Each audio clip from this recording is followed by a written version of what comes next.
చాలామంది డబ్బు సంపాదించే వారికి ఉండే ఒక ప్రాబ్లం ఏంటంటే మేము లక్షలు సంపాదించాలి, కోట్లు సంపాదించాలి, కానీ ట్యాక్స్ పడకూడదు. అంటే మెయిన్గా ఇన్కమ్ ట్యాక్స్ పడకూడదు. సో అటువంటి మార్గాలు ఏమైనా ఉన్నాయా అని చెప్పేసి ఎదురు చూస్తుంటారు అనమాట. సో అటువంటి వారి కోసం ఈ వీడియో.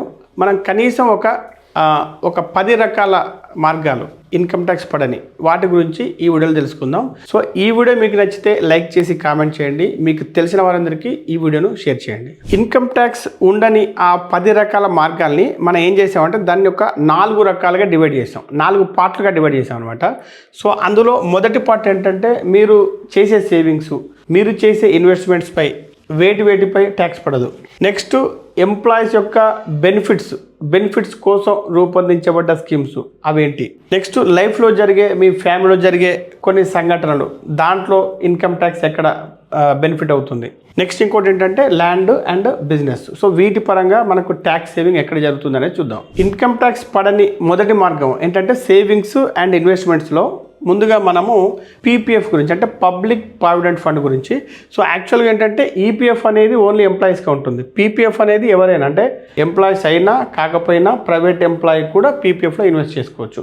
సో అందుకని ఏంటంటే అది మనం సేవింగ్స్లోకి తీసుకున్నాం అనమాట. ఈపీఎఫ్ గురించి తర్వాత తెలుసుకుందాం. సో ఇందులో ఏంటంటే ఇది మీరు ఇన్వెస్ట్మెంట్ ఏదైతే చేస్తారో వాటి మీద ట్యాక్స్ లేదు. తర్వాత దీని మీద వచ్చే ఏదైతే ఇంట్రెస్ట్ ఉంటుందో వడ్డీ, ట్యాక్స్ లేదు సెక్షన్ 10(11) ప్రకారం. నెక్స్ట్ మెచ్యూరిటీ ఏదైతే ఉంటుందో, అంటే మెచ్యూరిటీ అమౌంట్, దాని మీద కూడా ట్యాక్స్ లేదు. సో ట్యాక్స్ సేవింగ్ కోసం మీరు పీపీఎఫ్ అనేది కూడా కన్సిడర్ చేసుకోవచ్చు. అయితే దీని రేట్ ఆఫ్ ఇంట్రెస్ట్ ఇవన్నీ ఏంటంటే మనం మరొక వీడియోలో, దీని గురించి పూర్తి వీడియో కావాలంటే మరొక వీడియోలో చూద్దాం. ఇక అందరూ చేసే ఇంకొక ఇన్వెస్ట్మెంట్ కూడా కాదు, ఇన్సూరెన్స్ అనుకోండి. సో ఇన్సూరెన్స్ ఏదైతే ఉందో లైఫ్ ఇన్సూరెన్స్, దాని మీద ఏంటంటే ఇన్సూరెన్స్ అంటే కొన్ని పాలసీస్ మెచ్యూర్ అయిన తర్వాత బోనస్ ఇస్తుంటాయి. అంటే ఎండోమెంట్ టైప్ ఆఫ్ ఇన్సూరెన్స్లో కానీ యూలిప్స్లో కానీ మెచ్యూరిటీ తర్వాత వచ్చే అమౌంట్ పైన ట్యాక్స్ పడదు. అదేవిధంగా చనిపోయిన తర్వాత వచ్చే ఏదైతే టర్మ్ ఇన్సూరెన్స్ కానీ లైఫ్ ఇన్సూరెన్స్ కానీ ఆ డెత్ బెనిఫిట్ ఏదైతే ఉందో ఆ కార్పస్, దాని మీద ఎటువంటి ట్యాక్స్ అనేది పడదు సెక్షన్ 10(10)(d) ప్రకారం. అయితే దీంట్లో కొన్ని కండిషన్స్ ఏంటంటే నార్మల్గా టర్మ్ ఇన్సూరెన్స్లో ఎవరికి కూడా ఆ ప్రీమియం రిస్ట్రిక్షన్స్ ఉండవు. ఎందుకంటే చాలామంది 1,00,000 అంతకంటే ఎక్కువ ప్రీమియం అయితే ఎవరు కట్టరు. ఎందుకంటే 5 కోట్లు 10 కోట్ల ప్రీమియం ఉన్నా కూడా అంతకంటే ఎక్కువ ప్రీమియం పడదు జనరల్గా. సో ఇక్కడ మనం గమనించాల్సి ఏంటంటే యూలిప్స్లో ఏంటంటే చాలామంది ఇన్వెస్ట్మెంట్ కూడా చేస్తుంటారు. కాబట్టి ఇప్పుడు కొన్ని లో కాస్ట్ యూలిప్స్లో 18%, 20% రిటర్న్స్ వచ్చేవి కూడా ఉన్నాయి. కాబట్టి దాంట్లో ఇన్వెస్ట్ చేస్తుంటారు సో తెలివిగా. సో దాంట్లో మరి అందుకని దాంట్లో రిస్ట్రిక్షన్స్ ఎలా పెట్టారు అంటే మనకి ఏదైతే సంవత్సరానికి కట్టే ప్రీమియం 2,50,000 కంటే లోపు ఉంటేనే ట్యాక్స్ ఉండదు. అది దాటితే మళ్ళీ నార్మల్గా మ్యూచువల్ ఫండ్స్కి ఏవైతే ఉన్నాయో short term capital gains, long term capital gains, so ఆ రకమైన స్లాబ్ వస్తుంది అనమాట. సో జనరల్గా ఏంటంటే 2.5 లక్షల లోపల ప్రీమియం ఉంటే కనుక ఎటువంటి ట్యాక్స్ అనేది పడదు. ఇక నెక్స్ట్ ఏంటంటే కొన్ని గవర్నమెంట్ ఇష్యూ చేసే బాండ్స్ అనమాట, ట్యాక్స్ ఫ్రీ బాండ్స్. సో ఇవి ఏంటంటే ఆల్రెడీ గవర్నమెంట్ ద్వారా వస్తుంటాయి కాబట్టి సో ఆ బాండ్ల మీద వచ్చే వడ్డీ ఏదైతే ఉందో దాని మీద ట్యాక్స్ ఉండదు సెక్షన్ 10(15) ప్రకారం. ఇక తర్వాత ఏంటంటే ఈపీఎఫ్. సో ఎంప్లాయీస్, గవర్నమెంట్ ఎంప్లాయీస్కి కానీ ప్రైవేట్ ఎంప్లాయీస్కి ఉండే ఒక కంపల్సరీ సేవింగ్ అనమాట ఇది. సో దీంట్లో ఈపీఎఫ్ విత్డ్రాల్ పైన ట్యాక్స్ ఎలా పడుతుందని చూస్తే 5 సంవత్సరాల తర్వాత కనుక మీరు విత్డ్రా చేసుకుంటే ట్యాక్స్ పడదు. అంటే for example first year withdraw చేశారు, second year, third year, fourth year కనుక విత్డ్రా చేసుకుంటే ట్యాక్స్ పడుతుంది. 5th ఇయర్ ప్లస్ అంటే 5 సంవత్సరాల తర్వాత కనుక చేస్తే నో ట్యాక్స్. ఇది ఎంప్లాయీస్కి ఉన్న ఒక గొప్ప అడ్వాంటేజ్ అని చెప్పవచ్చు. ఇక ఎంప్లాయీస్కి ఉండే ఇంకొక బెనిఫిట్ ఏంటంటే రిటైర్మెంట్ సమయంలో వచ్చే గ్రాట్యుటీ కావచ్చు. కొంతమంది ఏంటంటే రిటైర్మెంట్ కాకపోయినా కూడా కొన్ని సంవత్సరాలు ఉద్యోగం చేసిన తర్వాత జాబ్ మానేశారు అనుకోండి, వాళ్ళకు కూడా గ్రాట్యుటీ వస్తుంది. సో అటువంటి వారికి ఎటువంటి ట్యాక్స్ బెనిఫిట్ ఉంటుందంటే ఒకవేళ వాళ్ళు సెంట్రల్ గవర్నమెంట్ ఎంప్లాయీస్ అనుకోండి, 25 లక్షల రూపాయల వరకు పన్ను మినహాయింపు ఉంటుంది. అంటే 25 లక్షలు దాటితే మళ్ళీ ట్యాక్స్ పడుతుంది, దానిలోపు ట్యాక్స్ పడదు. ఇక వేరే ఎంప్లాయీస్ అనుకోండి వాళ్ళకు 20 lakhs వరకు మినహాయింపు ఉంటుంది అనమాట. 20 lakhs దాటితే మళ్ళీ ట్యాక్స్ కట్టాల్సి ఉంటుంది. ఇక ఎంప్లాయీస్ కూడా ఇంకొక మార్గం ఏంటంటే ఎల్టీఏ అంటారు, లీవ్ ట్రావెల్ అలవెన్స్.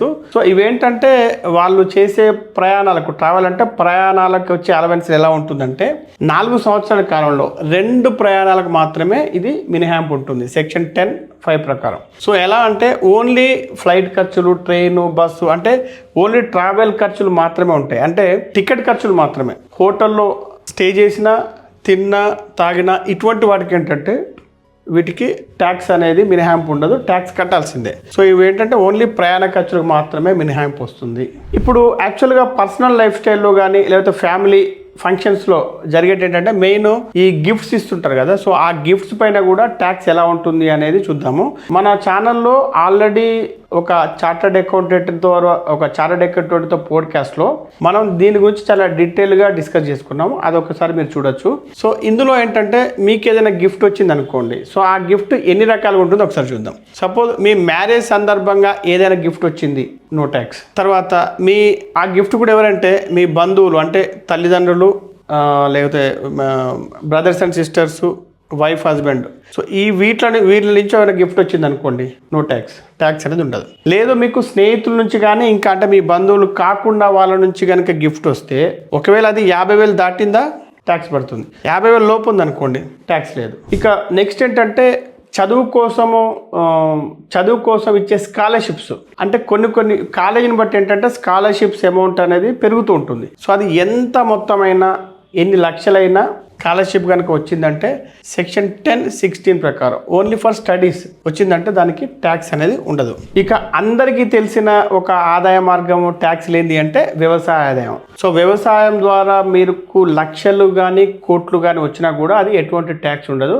సో ఇంతకుముందు మన పాత సీఎం కేసీఆర్ గారు ఏంటంటే 1 ఎకరానికి ₹1,00,00,000 సంపాదించారు అని చెప్పారు కాబట్టి సో అప్పుడు కూడా ట్యాక్స్ పడలేదు కూడా. సో ఇక్కడ సెక్షన్ 10(1) ప్రకారం అనమాట. సో వ్యవసాయం పంట సాగు చేసిన, వ్యవసాయ ఉత్పత్తుల్ని అమ్మిన, మళ్ళీ వ్యవసాయ భూమిని అద్దెకి ఇవ్వడం ద్వారా వచ్చిన ఇన్కమ్ పైన కూడా ట్యాక్స్ అనేది ఉండదు. ఇక బిజినెస్ ఇన్కమ్ గురించి మాట్లాడుకుంటే ఏదైనా పార్ట్నర్షిప్ ఫామ్ అంటే మీరు ఒక వ్యాపారంలో భాగస్వామిగా ఉన్నారు అంటే ఒక పార్ట్నర్షిప్ ఫామ్ కానీ LLP కానీ ఉందనుకోండి, దాంట్లో మీకు ఏదైతే లాభం వస్తుందో మీకు ట్యాక్స్ పడదు, అది ఎన్ని లక్షలైనా కోట్లని. ఎందుకు అంటే ఆల్రెడీ ఏంటంటే ఈ పార్ట్నర్షిప్ ఫామ్ అనేది ఆల్రెడీ పన్నంతా చెల్లించిన తర్వాతనే ఆ లాభంలో మీకు వాటా వస్తుంది. సో కాబట్టి ఇంకా డబుల్ ట్యాక్స్ అనేది పడదనమాట. సో అన్నీ పోయినాయి కాబట్టి ఆటోమేటిక్గా మీకు వచ్చే ఏదైతే లాభం ఉందో దాని మీద ట్యాక్స్ అనేది పడదు. సో ఇవి 10 రకాల ఆదాయ మార్గాలపై ట్యాక్స్ పడని మార్గాలు అనమాట. సో ఇవేంటంటే ఇవన్నీ కూడా లీగల్గా ఇన్కమ్ వచ్చే మార్గాలు. లీగల్గా ఇన్కమ్ వచ్చినప్పుడు ట్యాక్స్ పడని మార్గాలు. సో ఇల్లీగల్ ఉన్న వాటికి ఏంటంటే ఎలాగో ట్యాక్స్ పడదు. సో మొత్తానికి ఈ వీడియో మీకు నచ్చితే లైక్ చేసి కామెంట్ చేయండి, మీకు తెలిసిన వారందరికీ ఈ వీడియోను షేర్ చేయండి.